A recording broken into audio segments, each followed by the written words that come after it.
There are things a man keeps to himself, not out of secrecy, not out of shame, but because some truths are meant to be revealed at exactly the right moment, and not a single second before.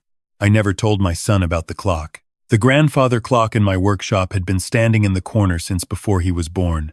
7 feet tall, black walnut casing, brass pendulum that still kept perfect time. My father built it by hand in 1961, the year he opened his repair shop in Asheville, North Carolina. When he passed it on to me, he pressed my palm flat against the wood and said, "Everything important goes inside something that still works." I was 22 years old and I didn't fully understand what he meant. By the time I turned 63, I understood it completely. My name doesn't matter. What matters is that I spent 38 years repairing watches and clocks in the same building my father left me, on the same street, with the same hand-painted sign above the door. I raised my son in the apartment above that shop. After my wife passed from cancer 6 years ago, it was just the two of us, and then eventually, it was just me. My son is 31. He has his mother's eyes and my stubbornness, which is not always a useful combination. When he was young, he used to sit on the wooden stool beside my workbench and watch me open up pocket watches with a loop over my eye. He was patient then, curious. He asked good questions. I don't know exactly when that changed, but somewhere around his mid-20s, the curiosity turned into calculation. The questions changed too. They stopped being about how things worked and started being about what things were worth. I noticed but said nothing. That was always my way. I am not a man who speaks before he thinks, and I am not a man who acts before he is certain. My wife used to call it maddening. My attorney calls it strategic. Both of them were probably right. The woman my son brought home last spring was named Vanessa. She was 34, well-dressed, and had a way of looking at a room that reminded me of the way an appraiser looks at a room. She didn't take in the warmth of the space or the history in the objects. She measured it. She cataloged it. And she smiled the whole time she did it, which almost made it harder to see. The first Sunday dinner, she complimented every piece of furniture and asked where I'd purchased each one. When I said most of it had been in the family for decades, something shifted behind her eyes. A small recalibration. I saw it clearly, and I filed it away. By the third dinner, she was asking about the building. How long had I owned it? Was the property just the shop and the apartment, or did I have other holdings? Had I ever thought about retiring somewhere warmer? My son laughed every time, easy and loose, as if these were just natural questions that any curious person would ask. Maybe he believed that. I wasn't certain yet whether he was complicit or simply blind, and I needed to know which before I did anything. I called my attorney the following Monday. His name is Gerald, and we've been friends since we both coached Little League in 1998. I told him what I was observing, and he listened without interrupting, which is one of the things I value most about him. When I finished, he was quiet for a moment. "You want to wait and see? Or you want to get ahead of it?" he asked. "Get ahead of it," I said. But carefully. He referred me to an investigator he trusted, a retired sheriff's deputy named Marion, who ran a small private investigations firm out of a converted bungalow on the east side of town. I met with her that Thursday. She was in her 50s, short gray hair, reading glasses on a beaded chain, and she had the kind of stillness that told you she'd seen considerably worse than what I was describing. She took notes by hand on a yellow legal pad. She asked me one question I wasn't expecting. "Do you want to know the truth about your son? Or do you want to know the truth about the woman?" I told her both. She started the following week. Janin. In the meantime, I went about my days the same as always. I opened the shop at 8. I repaired clocks and watches.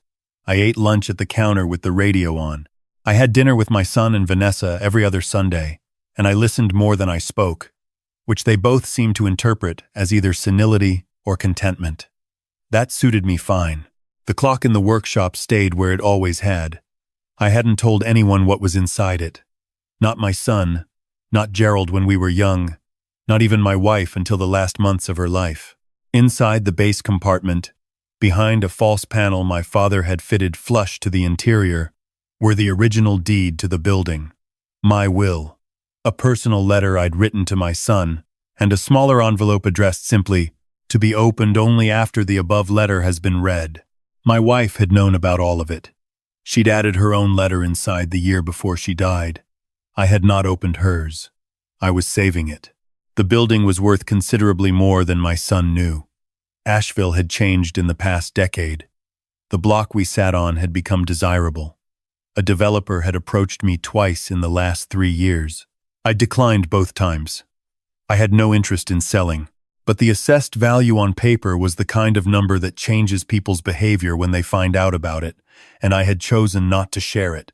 Marion called me on a Wednesday evening 6 weeks after we started. She asked if she could come by the shop. Not her office. My shop. I said yes.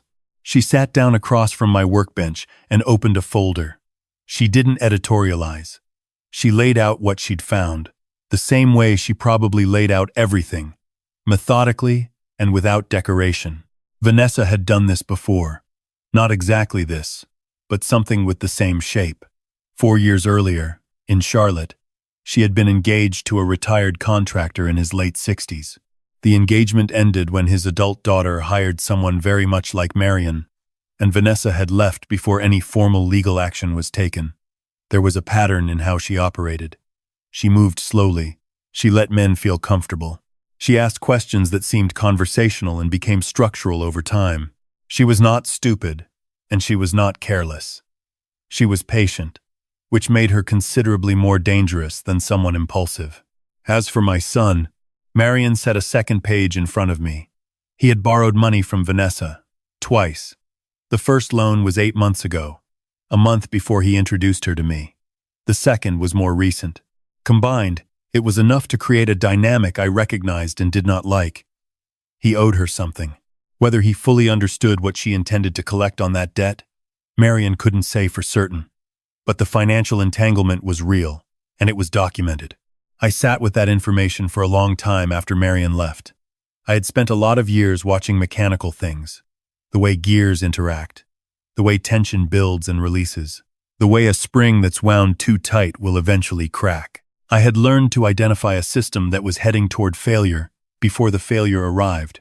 I was not angry, exactly. I was something more precise than angry. I was clear. I called Gerald the next morning. We put a plan together. It wasn't complicated. The best ones never are. What I did not anticipate was that Vanessa would move faster than I expected. On a Tuesday in August, I came home from a late delivery to a client on the other side of town. I had been gone for nearly 3 hours. When I came through the back entrance to the workshop, I noticed immediately that the door to the interior room, the room where the clock stood, was not fully latched. I always latched it. I stood still in the doorway and listened. The shop was quiet. I moved slowly to the interior room and pushed the door open. Nothing appeared disturbed. The clock stood where it always stood. The pendulum was still swinging, but there was a smell in the room that shouldn't have been there. Something floral and synthetic. A perfume I had smelled before, at my own dinner table. I walked to the clock. I examined the base panel. It was slightly misaligned, not enough that most people would notice, but I had looked at it 10,000 times. Someone had found the panel. I didn't know yet whether they'd been able to open it. The interior mechanism my father had designed required a specific sequence, pressing a recessed point at the base while rotating the small decorative finial on the left column simultaneously. It was not something you could stumble into by accident. I checked inside. Everything was there. I called Marion. Then I called Gerald. Then I sat down on the wooden stool my son used to sit on when he was 8 years old. And I looked at the clock my grandfather had built. And I thought about what I was going to do. By the following morning, Gerald had already prepared an updated set of documents. We moved several things. The original deed and will were photographed, notarized copies made, and the originals were placed in Gerald's office safe. A secondary copy went to my bank's safe deposit box. The clock now contained something, but not the originals. What remained inside the clock was a sealed letter, one that I had written the night before, addressed to whoever was reading it without my permission. Marion set up a small device near the clock. Nothing elaborate. A motion-sensitive camera, smaller than a deck of cards, fitted behind a row of reference books on the shelf directly across from the clock's position. She showed me the app on my phone and how to check the feed. I went about my week. On Thursday, the feed showed movement at 11 in the morning. I was in the front of the shop with a customer's mantel clock disassembled on my bench. I excused myself to the back, looked at my phone, and watched. My son let himself in with the key I had given him years ago, for emergencies. He was alone. He went directly to the interior room, directly to the clock, as if he had been there before and knew the layout. He spent several minutes at the base. He was more methodical than I expected, which told me someone had given him instructions. Eventually, he found the panel sequence.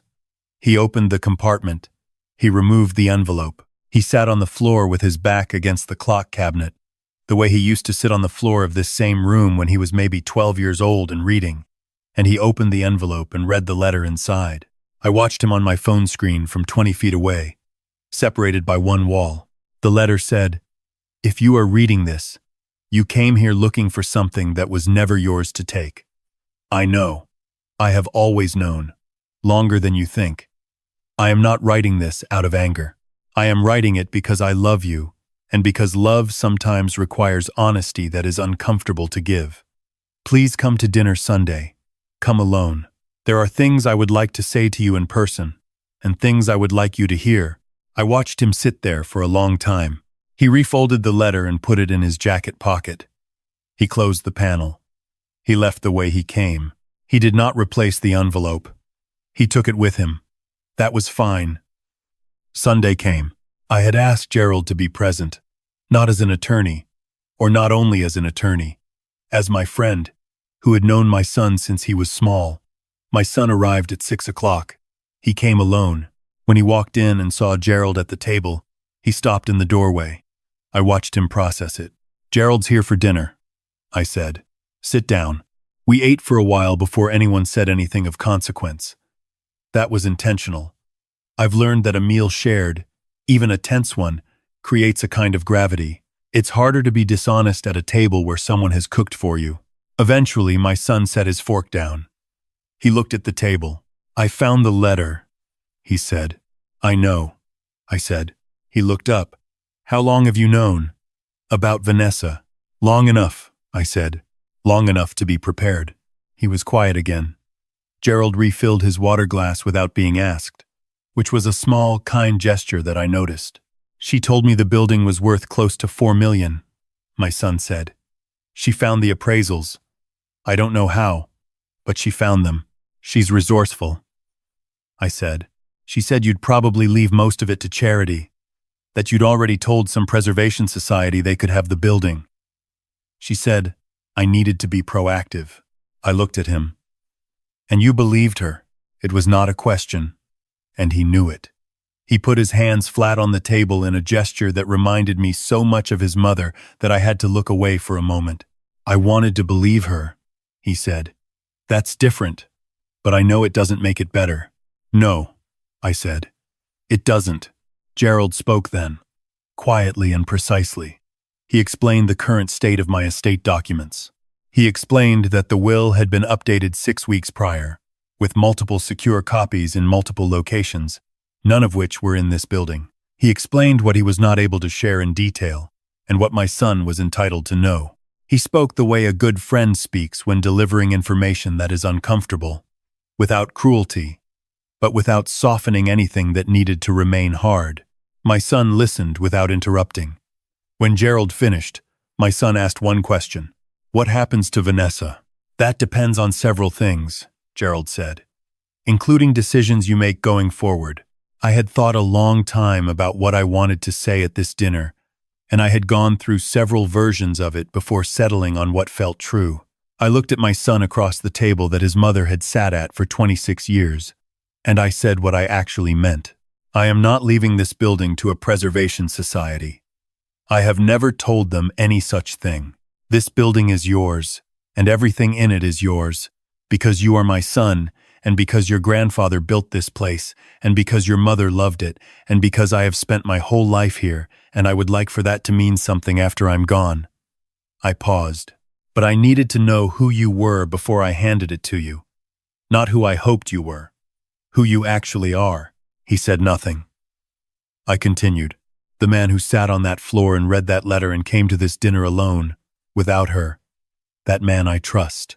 The man who used a key I gave him to come into my workshop while I was gone. That man I am less certain about. You are both of those men right now. And what you do in the next few months will tell me which one you become." My son looked at me for a long time. His eyes were red at the edges. He was not a man who cried easily. Like his mother, and unlike me. "She's going to be angry," he said. "I expect so," I said. "She borrowed money from me too," he said. "Before she started borrowing money from me, I didn't tell you that part." "I know," I said. He blinked. Marion, I confirmed. Something in his face shifted. Not quite a smile, and not quite relief. Something more like a man who has been carrying a weight and has just been told he is allowed to set it down, but isn't entirely sure he deserves to yet. We finished dinner. Gerald helped me with the dishes. My son sat at the table longer than usual, and when he stood up to leave, he paused by the door the way he used to when he was a teenager, working up to saying something he wasn't sure how to say. "The clock," he said. "Grandpa built that. 1961. I said, "I always wondered why you kept it in the back." "Mom always said it should be in the front where people could see it." "Your mother was right about most things," I said. He nodded. He started to leave, and then he turned back one more time. "Dad," he said. "I'm sorry." I looked at him. 31 years old. His mother's eyes. "I know you are," I said. "Come back next Sunday. Come alone again. We have time to figure the rest of it out." He left. Gerald and I sat at the kitchen table with coffee, and neither of us felt the need to say much. The clock in the workshop was still keeping perfect time, the way it always had, the way my father had built it to do. After Gerald left, I walked back into the workshop. I turned on the small lamp above the bench and stood in front of the clock. The pendulum moved without hurrying. I pressed the recessed point at the base and rotated the finial with my other hand and opened the panel. Inside was everything it had always contained, minus the letter my son had taken. I reached in past the documents and found the smaller envelope in the back, the one I had placed there years ago. My wife's handwriting on the front, her careful and familiar letters. I sat down on the stool. I opened it. She had written it during the last winter, when she still had enough good days to write clearly. 3 pages in her hand. She had written about the shop and about my father and about the first time she walked in here as a 26-year-old woman and saw me working under a lamp with a loupe over one eye. She had written about our son, what she hoped for him, what she worried about, the things she understood about him that she thought I might miss because I was too close to it. She had written, "He will make mistakes. Let him make them. Then be there when he needs someone to show him the next step. That is what you are good at. That is what your father was good at. That is what this family does." She had written one more line at the very bottom of the last page, in letters slightly larger than the rest, the way she wrote things she wanted to make certain I didn't skim past. "The clock keeps time. You keep the family. Don't mix those up." I sat in the workshop for a long time. The lamp was warm. The pendulum moved. Outside on the street, someone was walking a dog and talking on a phone, their voice fading as they passed the window and continued up the block. I refolded the letter. I placed it back inside the envelope. I put the envelope back behind the panel and closed it the way my father had taught me to close it, gently and completely, until it sat flush and invisible, the way good things that last are built to sit. I turned off the lamp. I locked the interior room. I walked upstairs. My son called at 10:30 that night. He said he had ended things with Vanessa. He said it had been a difficult conversation and that she had said several things that were not kind, which he described without asking for my reaction, just offering the information the way a man does when he is beginning to understand that honesty is less exhausting than its alternative. I told him I was glad he'd called. I told him to get some rest. I told him I meant what I said about Sunday. After we hung up, I stood at the window of the apartment and looked down at the sign above the shop door. My father's name, then mine, painted in gold on black. The streetlight caught it and made it legible in the dark. There is a kind of work that looks simple from the outside. You bring in something broken, I open it up, I find what's wrong, I fix it, I hand it back. Clean, direct. But that's not really the work. The work is patience. The work is knowing which part is stressed and which part is sound. The work is understanding that you cannot force a gear that isn't ready. You adjust the pressure. You wait. You listen for the moment when the tension releases and the mechanism starts moving the way it was built to move. My son would be fine. He was not a bad man.